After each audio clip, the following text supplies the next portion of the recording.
and welcome to The Budget Mouse, a podcast that will help you have an incredible Walt Disney World vacation, even if you're on a shoestring budget. I'm Leah, the blogger behind The Budget Mouse and The Frugal South. I visit Disney World many times each year and have tons of tricks for doing Disney on the cheap. I want you to have the incredible vacation you deserve, so I'm sharing all of my tricks with you on my sites and here in the podcast. This week's show is all about meeting the characters at Disney World on a budget, so let's dive in.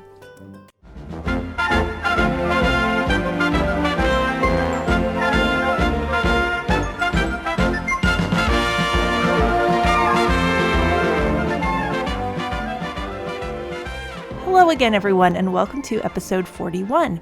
Meeting the characters is a quintessential part of a Disney World vacation. If you've never been, you might be skeptical and wondering if you or even your kids are really going to care about meeting Mickey or Cinderella. But I think you'll be surprised at how much fun it is to meet and interact with these characters, and it could even end up being the highlight of your vacation. I have the best memory of taking my 1-year-old daughter to meet Tigger at Animal Kingdom and watching the two of them play a little game and my daughter squeal with delight. So if you're visiting Disney World on a tight budget, you might be wondering how to have the best experience meeting the characters without shelling out tons of cash, and I have lots of tips for you. But first, I'm thrilled I get to thank 2 new patrons this week. So special thanks to Denise and Holly, who are supporting this show and my site with a small monthly contribution. And they're getting access to special patrons-only content. In fact, right after this recording, I'm going to record a special podcast episode just for patrons with my 3 favorite hidden gem dining locations in Disney World. So I share things I'm not really that comfortable sharing with the general public because I'd like to keep them good. So if you would like more information about how to become a patron of the show and get access to this content, head over to Patreon, patreon.com/thebudgetmouse.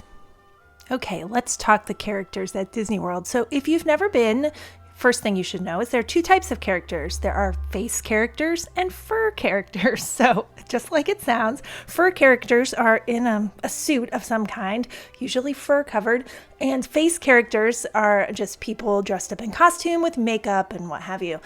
So I count 5 different ways that you can meet the characters at Disney World, and there might be some that I'm missing, but this is what I figure. Are character meals, where you go to a sit-down meal of some kind. It can be a buffet, a family-style meal where the food is brought to your table, or sometimes you even order off a menu, and characters come around the restaurant and spend a little time with each table.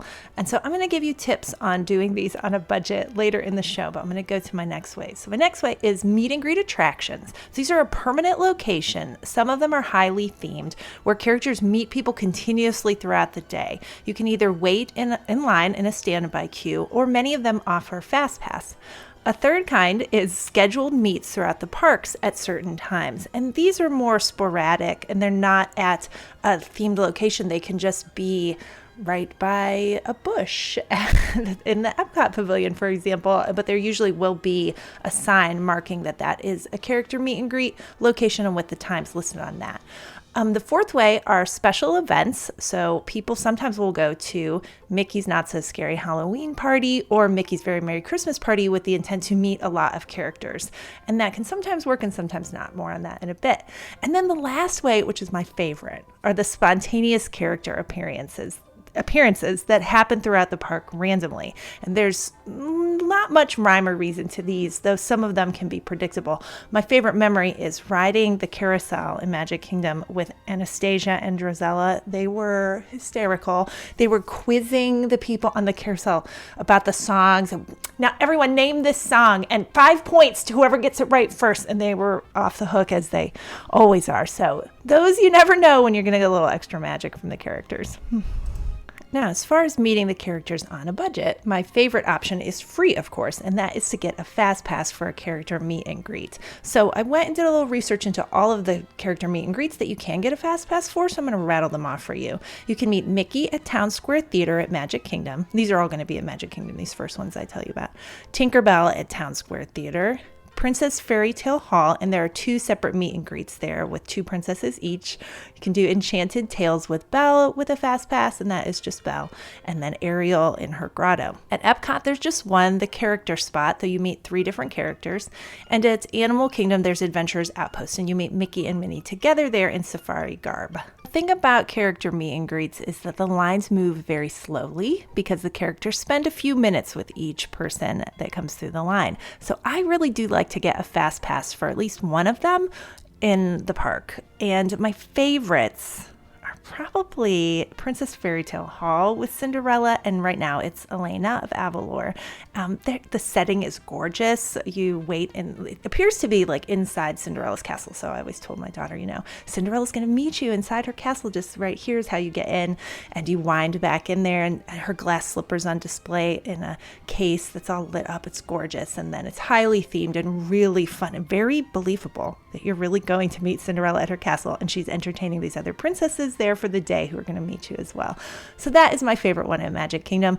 I really like Mickey and Minnie together at Animal Kingdom in their safari garb. The setting is really great, and for whatever reason, they seem to get really good interaction out of the characters. And I like the character spot at Epcot as well because the backgrounds there are really colorful, whimsical, a bit sentimental for me because it's Epcot, and I've always loved that park since I was a kid. So those are my favorite attractions to get a fast pass for and not have to wait in those terrible long lines, and you don't have to pay a thing for fast pass. And there are other established meet and greets that don't offer fast pass. So these include Pete's Silly Sideshow in Magic Kingdom, which is another one of my favorites. There's 4 characters in their circus outfits, and the line can get long later in the day though, but if you hit it up first thing in the morning, it's usually short. Anna and Elsa are in the Norway Pavilion, another wonderful meet and greet. Mickey and Minnie now meet at Hollywood Studios in their Hollywood outfits. And then Animation Courtyard at Hollywood Studios has Star Wars characters. They change sometimes, but right now I believe it's BB-8, Kylo Ren, and Chewbacca. And I met Chewbacca last year and had a talk with him about how he scared me at my birthday party when I was a little kid. It was my dad dressed up as Chewbacca, I believe, came to a birthday party of mine intending to, be a hit, and terrified me. But we made up. Chewbacca gave me a big hug and apologized in his Wookiee way, and we're moving on. At all of these meet and greets, there will be Disney PhotoPass photographers present, and you might think that you can only have access to the photos from them if you're paying for the full Memory Maker package, which is not cheap. It starts at $169. However, PhotoPass photographers are happy to take a picture with your own device, with your cell phone or with your camera. You can just hand it to them or hand it to the person who's the handler who's greeting people as they come in. Just hand them and say, could you take a picture with mine? And they are happy to do it. It is not a problem. And you'll get a nice quality photo taken by the photographer on your own device. And so I always do that if I don't have PhotoPass at the time. Also with PhotoPass, if you just want maybe the best of your pictures from the meet and greets that you did, you can download one photo but I think it's still $15, and then you can do whatever you want with that. You get the photo, you get the download file, and then you can print it at a cheap place for as much as you want, as many copies as you want. There is another meet and greet I want to tell you about, and that is for Disney Visa card holders, and there are 2 of them. One is at Epcot. It is from 1 to 7 p.m., and it's now at the Imagination Pavilion. For a long time, it was found in Innovations West, so its new location might throw some people off, so it might be a good chance to go. So you do have to have a Disney Visa card, and it can be the free version. It doesn't have to have the annual fee, and you have to have the card with you when you physically go there. So you'll either meet Mickey, Minnie, Pluto, or Goofy, and you also will get free downloads of the pictures, which is a great option if you don't have PhotoPass. The other Visa cardholder meet and greet is at Hollywood Studios, and right now it's just Kylo Ren. He meets from 11 a.m. to 4 p.m. at Star Wars Launch Bay. Okay, let's talk autographs. So at all of the meet and greets and the meals as well, the character meals as well, most of the characters will sign an autograph for you. So even the fur characters who look like there's no way that they could grab a pen in those awkward paws, they can still do it, and it's amazing to watch. So they will sign an autograph book and many other items, but you do have to bring your own pen or marker. So these are some of my favorite ideas for things to have the characters sign. I found some free character autograph cards that you can print out on cardstock at home, and then take them with you to the parks. And they have like the characters' pictures on them and some nice like border and what have you. And I'm putting a link to my favorite ones in the show notes. And those are really nice. Then when you get home, you can put them in a cheap Disney photo album from the Dollar Tree, what have you, and have the picture of you guys meeting the characters opposite of the signature. And it's a great keepsake. People in the Facebook group have been talking about photo mat lately. And then you can put your favorite of the meet and greets pictures inside the mat in a frame. And it's a nice way to see all the character signatures. Also, sometimes they'll bring different color pens or like fine point Sharpie markers in a bunch of different colors to make it really colorful along the photo mat. And people are asking, how do you like carry that around the parks without it getting damaged? And people are suggesting to put it in a quart-sized Ziploc bag and even like a piece of cardboard behind it to keep it so it doesn't bend. Other cute ideas include a baseball cap, and you would need a fabric marker for that, as well as a pillowcase, but bring something hard to put under it so they can write on it, and a t-shirt, but this is as long as you aren't wearing it. So they can't sign anything that you're actually physically wearing, and they can't like sign your arm or anything. So that's just something to know about. But here's my favorite cheap and easy option that requires little effort and little money, is to find a spiral bound 4x6 note cards. And I have found them for $1 or $2 at Target or the dollar store. They're easy to carry around because they're spiral bound, and you can just stick them in a quart-sized Ziploc bag. And then later you can tear them out and put them opposite the photo in a scrapbook, and it requires no printing or work. It's easy to turn around. So that is my favorite option. Now let's talk character dining. So there are many choices for character dining. Some are inside the theme parks, and some are located at the resorts outside of the theme parks.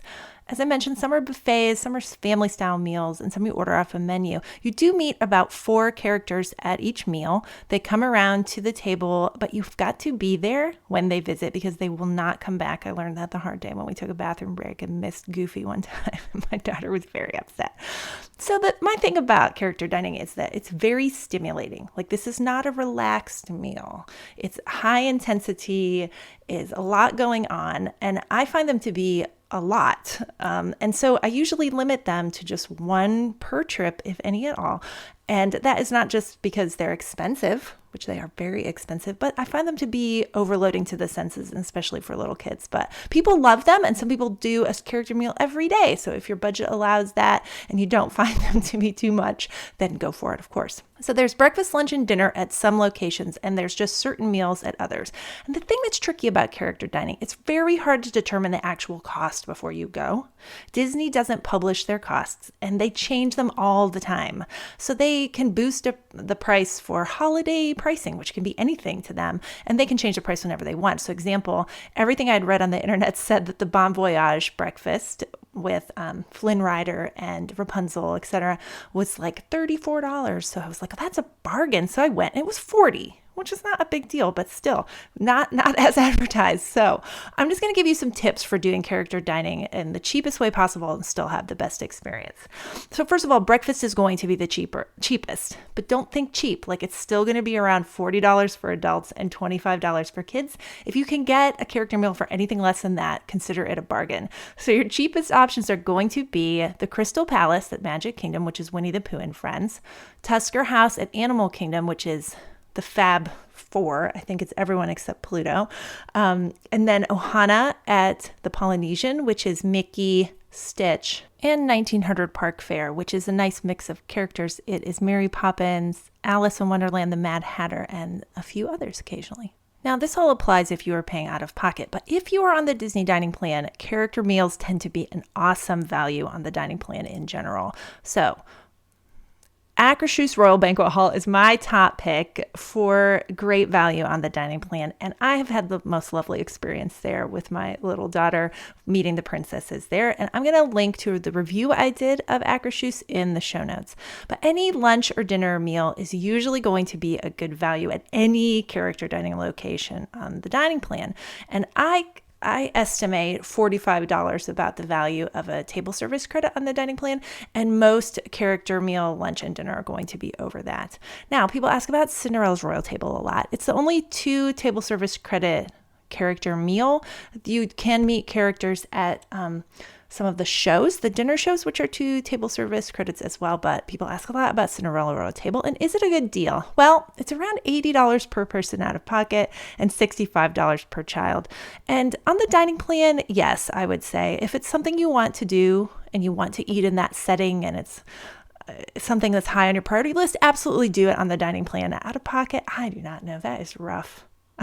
I've only done it on the dining plan, and I felt like it wasn't too much of a stretch in terms of, I got my value. Now, if you are paying out of pocket, or even if you're using the Disney dining plan, one way to save is to pay for the meal or the dining plan with discount Disney gift cards, which can easily save you an extra 5 or 10% off the cost of that meal. So I will put a link in the show notes to my ways to get discount Disney gift cards if you're not familiar with that. Moving on, a bit about scheduled meets in the parks. So these are always changing. Characters, the times at which they meet, and sometimes even the locations can change at the drop of a hat. So I always suggest checking the Disney World website calendar for your visit, and that usually comes out about 6 months ahead of time. So you're not going to be able to plan for a year in advance, but about 6 months in advance, you usually can get information about the character meets, and I'll leave a link to that calendar, direct to that calendar in the show notes. And always, I suggest getting a times guide when you enter the park. So you can get this in addition to the park map. It's usually where you get the park map. You can also get a times guide, and it is printed, I believe, once a week or maybe even daily with the most current times and closures and everything. And it's just on a piece of cardstock. And that will give you the reliable times where you can find the characters and the location. So just an example, you can meet Alice in the UK pavilion in Epcot, and her meeting times are 11:30, 12:30, 1:30, 2:30, 4:20, 5:20. And that is pulled from the Disney World website for today, the day I'm recording this podcast. So one tip is if you can find the location, line up a bit in advance of that time. And most people won't know what's going on there. And you'll usually be towards the front of the line. You won't have to wait very long. So maybe 10 minutes before the schedule start, or even 15, there will be people there already at that point, but you'll still get a good place in line and you won't have to wait too long. And last, meeting characters at special events. So there are characters at the Halloween party and the Christmas party that you can only meet there. Jack Skellington is a good example at the Halloween party. He doesn't really appear any other time at Disney World. And the characters are a big draw for people at these parties. So my caution about these is don't go expecting an empty park. It's never going to be empty. Disney has recently been kind of overselling these events. And so depending on when you go, it may be quite crowded, and the lines to meet the high demand characters could be very long. So these are my tips for going without big crowds and for the cheapest, because these tickets are priced according to demand. So the least demand days will be the least crowded and they will be the cheapest to go. So these would be earlier in the season. So for example, for the Halloween party, going in, I know August sounds nuts to go to a Halloween party, but there are many parties in August, but September I think is the best month to go. So don't expect to go right before Halloween and have the best experience. Try to go earlier in the season. For the Christmas party, go in November if you can. And also to go during the week, because these parties are a big draw for locals. So Friday night parties are going to be the worst. I don't know if there's any Saturday night. And Sunday night parties are kind of bad too, because it's still a weekend. So if you can go to a Tuesday night party kind of early in the season, you can expect to meet a lot of characters without much waiting. Okay, so I hope all of that helped you wrap your mind around visiting the Disney World characters without shelling out tons of extra cash. You definitely can do it, and you can have a lovely time. You don't have to spend a fortune to have a great time meeting the characters at Disney World. Before I end the show, I do want to answer a few really good questions that have been asked recently in the Budget Mouse Facebook group. So if you haven't joined yet, head to Facebook and search for the Budget Mouse. We have a free private Facebook group that's just for listeners of this show and readers of my site. So ask to join, and me or one of the other admins will add you to the group. So here are the questions that I thought would be helpful to lots of people. Jessica asked, do the resorts on property offer babysitting services? Hubby and I are hoping to have a dinner alone one night when we are there. Thanks. So the answer is yes, though I have bad news. It's very expensive. So independent childcare provider Kids Night Out offers one-to-one babysitting at the Walt Disney World Resort in your hotel room. And this is for children 6 months to 12 years of age. I had to do a little digging to get the current prices. So this is the price. First of all, I have to say there's a 4-hour minimum. So this is an investment in your evening out. It's not just like you're going to get dinner for an hour and coming back. So at a 4-hour minimum, the cost for one child is $20 an hour, two children $23 per hour, $26 an hour for 3 children, 4 children, $29 an hour. And it went up. I think that's the maximum. I don't know how many kids they can handle. There's also a $12 transportation charge that is added on top of that. So if you just have one child, the minimum you're looking at is $92 in addition to the cost of your dinner out. So I'll put a link in the show notes where you can get more information about it. So that may be totally worth it to you because you don't get to go out at all at home and you're on vacation and it's nothing to you to spend that. So just know that that's what you're getting into. Okay, so Chelsea asked, is there a second entrance to Animal Kingdom? In all my podcast listening, I never knew. Does anyone know if it's open first thing? So this entrance that Chelsea is talking about is inside the Rainforest Cafe. So if you're looking at the front entrance to Animal Kingdom, you'll see on the left side there is a Rainforest Cafe. So if you go into the restaurant and through the shop there is a separate entrance to Animal Kingdom that's right there. My advice is to not bother because it's going to take a long time. It's just one little turnstile entrance, and it's much faster to go through the main gate. I believe it is open first thing, but I think it's going to take you longer to go through there. So unfortunately, it's not a good hack in my experience. Lynn asked, how soon before a trip do magic bands arrive? Do you get a shipping notice? How do they arrive, and is the box marked? These are really good questions that I had never thought to address in my post about magic bands, so I'm going to go back and edit. So yes, they arrive about 3 to 4 weeks before your trip. You do get a shipping notice in My Disney Experience. So it's a little alert at the top of the page if you're on the web version of it. I don't know if you get an alert in the app, but you definitely do on the web version of it. And it will give you the tracking. It's USPS, sorry, it's the Postal Service. And they arrived in an unmarked box, a little cardboard box that's not marked in any way. So if you're trying to keep a trip secret and you don't want your kiddos or spouse to know, that is how they arrive. So you don't have to worry about intercepting them in the mail. Thank you so much, everyone, for listening to this episode. And you can find me in many different ways. You can find me in the Facebook group. You can find me on Instagram. I'm at The Budget Mouse. You can follow me on Pinterest and get all of my content that I'm pinning all the time. And I'm The Budget Mouse on Pinterest as well. And you can also find me on the website. So you can always leave me a comment in any post on thebudgetmouse.com or on thefrugalsouth.com, where there is lots of Disney content as well. So thanks again, everyone, and have a magical day. Here are a few outtakes for your listening pleasure. Eat a meal with the characters. And these can be, dumb. What was I going to say? They do sign autographs. I don't know. Why am I saying that? And then 1900 Park Fair, which is a nice mix. It's Mary Poppins. I don't know who else. Darn it. However, that is just up to you. I don't know.